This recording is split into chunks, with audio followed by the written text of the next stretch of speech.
Hi, dear students. Welcome to the Indian Institute of Studies and Services, where you study, succeed, and serve. This lecture is the introduction of Unit 5 of Paper 2 UGC-NET JRF syllabus of English. So this paper is called Language, its basic concepts, theories, and the pedagogical use of English language. So the first two very important points for introduction is rhetoric and prosody. So we'll talk about prosody in the next lecture, but right now it's time to introduce rhetoric to all of you because there have been questions since last 4 to 5 years continuously in UGC-NET JRF examination on rhetoric. Even in December 2019 there was a direct question on rhetoric. So in this introductory part I'd like to introduce the three different types of rhetoric. Okay, and so the first type of rhetoric is called deliberative. Deliberative is DELIBERATIVE. The second type is called forensic, FORENSIC.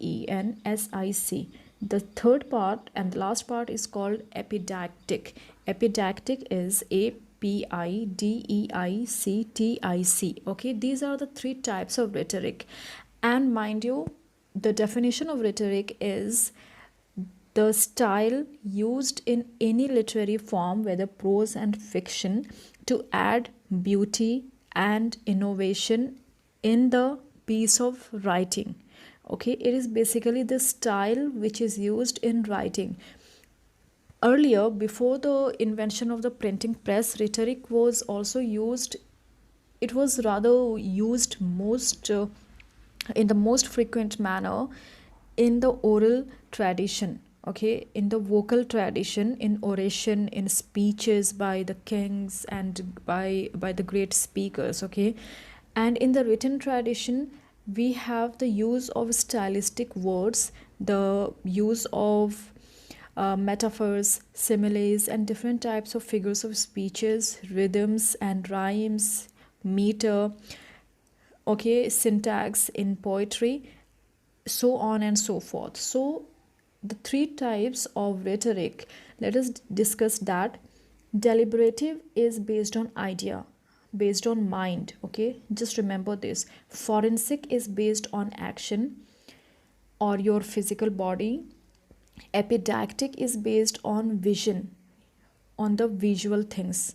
Okay, so deliberative, it is most often used in oration, in speeches, in order to convince your listener, in order to convince your uh, audience, the listeners who are listening to you. A very important and common example of deliberative from English literature is the speech given by Antonio on the assassination of Julius Caesar. Okay, remember William Shakespeare's drama Julius Caesar. When Julius Caesar was assassinated, his friend Mark Antony takes his dead body to the general stage in Rome, okay, to the public platform, and gives a very convincing speech which persuaded the public of Rome, the general masses of Rome, to act against the assassinators of Julius Caesar, and how Mark Antony persuaded the general masses, the thousands of people, to support the dead Julius Caesar, and how he proved the honesty and the idea of public welfare of Julius Caesar. Okay, so Julius Caesar as a man was rather presented as a very bad kind of a person by his enemies, by the assassinators, but how Mark Antony succeeds in proving the death of Julius Caesar as a conspiracy, and he succeeded in proving his friend, the innocence, the honesty of his friend Julius Caesar after his death. So this is an example. Okay, so deliberative is the ideological persuasion in terms of rhetoric. It is also used in the legislative assembly, in the parliamentary debates in the modern times, and in the old times it was used for the persuasion of public's mind. Okay, so that the public can follow a particular idea and reject the other one. The second type of rhetoric is forensic. So, forensic rhetoric is basically used in terms of action. An action has been done, and how you define the action, it is this what matters. For example, let us take the example of Julius Caesar again, okay, because you must be familiar with this. So, earlier, when Julius Caesar was killed, when he was assassinated, it was spread as a rumor everywhere that Julius Caesar was a very bad kind of senator, a very bad politician, very bad parliamentarian, and so he had to be killed for the benefit, for the welfare of the common people. But later on, this action of killing him was criminalized. It was condemned by the same public, by the same common people, when they were persuaded by Mark Antony. Okay, let's take another example from Shakespeare's Othello. What happens in Othello?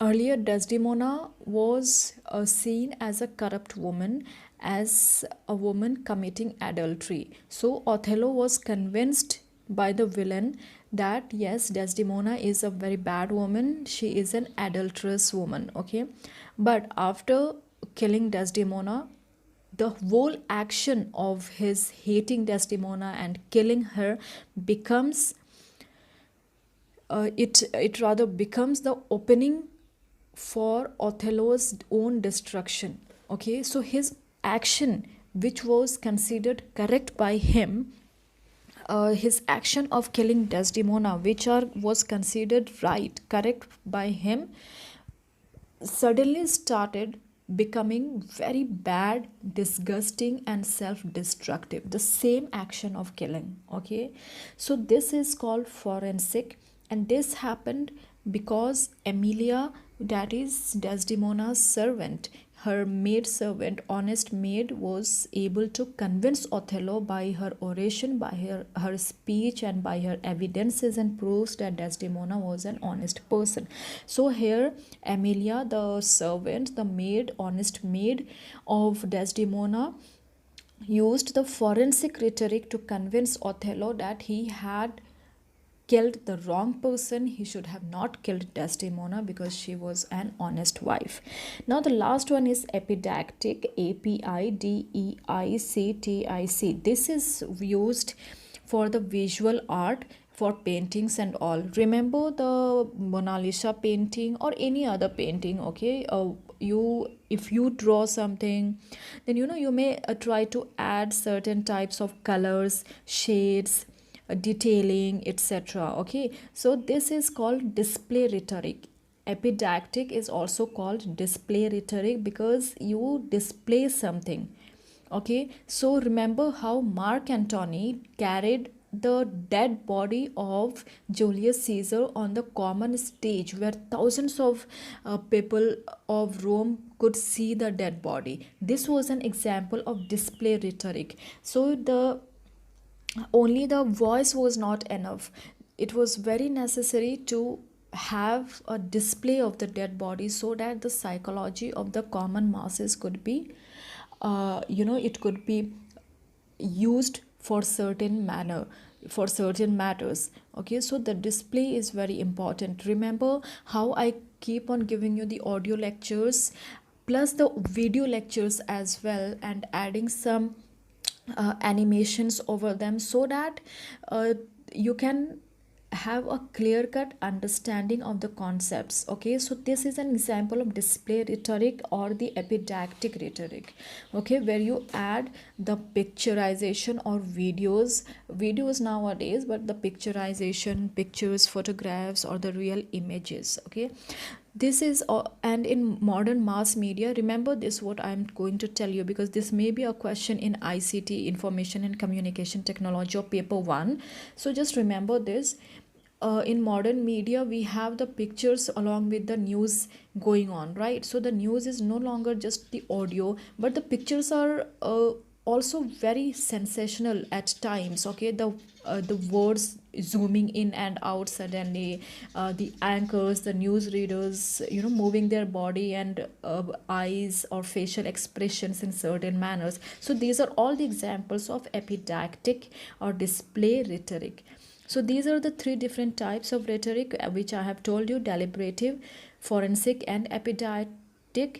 Remember that deliberative is based on the mind or idea, forensic is based on your physical action or body, epideictic is based on your visualization or the display, whatever you display in the images. Okay. In the next section, we will be talking about the different rhetorical figures like apostrophe, invocation, rhetorical question, and then we'll move on to prosody. Till then, revise this section and we'll also solve the question papers of previous years with the explanations of the answer keys. Okay. Till then, stay blessed, stay happy, give our regards to your parents. Bye bye.